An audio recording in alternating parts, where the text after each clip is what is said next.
I get Yes. Yes, it. completely. And it's a contrast, right? Because, and this is also why the twin flame journey is so much about unconditional love. And Kate, I'll get to your question in a second, but this Yeah. is why it's about unconditional love because we have to totally accept the person that's in front of us, right? Yeah. Like, one thing that's not somewhat strong between us as well, but like for me, I'm incredibly sensitive to what I eat and what I put in my body.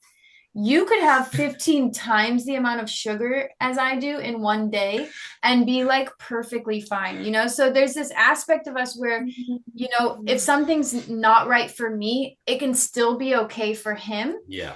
And he has to know that for himself, right? Like it would be really easy for me to judge him and be like, well, you really shouldn't be doing that. You know, like, how are you doing that right now? And I have to accept that even though we might be the same soul, we are two different human physical bodies. And I need to Mm. honor the fact that he's allowed to be the paradox that he is, and I'm allowed to be, you know, the paradox that I am. And at the end of the day, every single one of us in this room is a hypocrite because, you know, there's infinite aspects to ourselves, whether that's on the surface or whether that's in the shadow, right? So everything that we think we are not, we actually also are, Yeah. but that's just in the shadow. Mm. I mean, the best example I can think of for us personally was our cold stream adventure with our friends, Mm. where we had a bunch of friends in a beautiful natural environment and decided to take some mushrooms.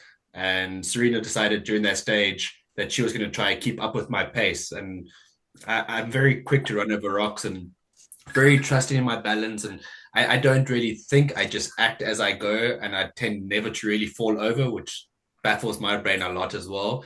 But Serena said during that, she's like, I'm going to try keep up with you and see if I can maintain your pace, which ended up with Serena falling and grazing her leg on a rock.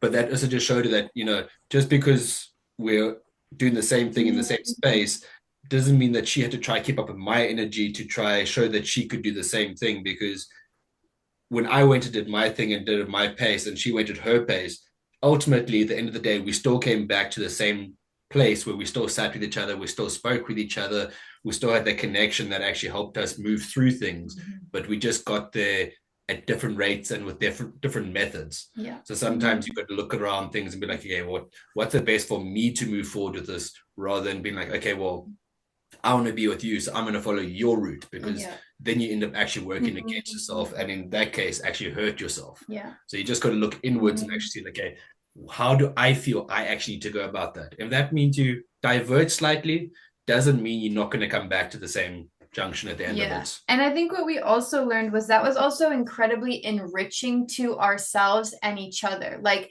because he went above and like he went faster and I slowed down, I was actually able to look at all the tiny rocks and play with things. And I was able to move at a pace that was more enjoyable for me.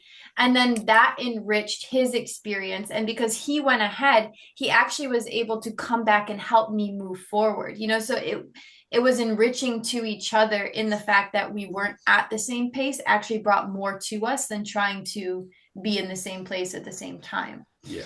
Um, Mm. and that's part of working through, which I think a lot of twin flames are working through, is codependency, you know, thinking that Mm. we need to be doing the exact same thing in order to be good or in order to be healthy or in order to be whatever. The opposite is true, is accepting what that person really is. Now, that's not to say like if I really think you're making bad decisions, I won't speak to it. Of course I will. That's part of holding each other accountable. But it's knowing, again, it's this picking your battles. It's knowing, and that's part of that integrity of acting in what's in most alignment in this moment. Is it honoring my peace?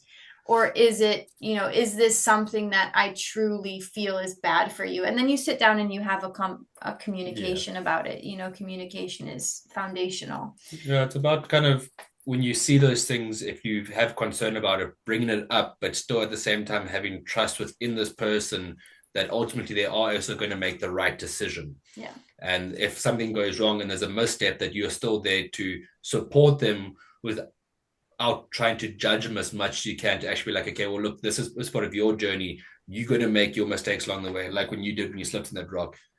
At no point did I reprimand you for trying. I just, first thing I did, I came, made sure you're right, sat you down, got you away from the water, and got you settled. Mm-hmm. It's about making sure that we're able to still make our mistakes, but still actually holding space for each other to be able to make those mistakes and being supportive from there. Yeah.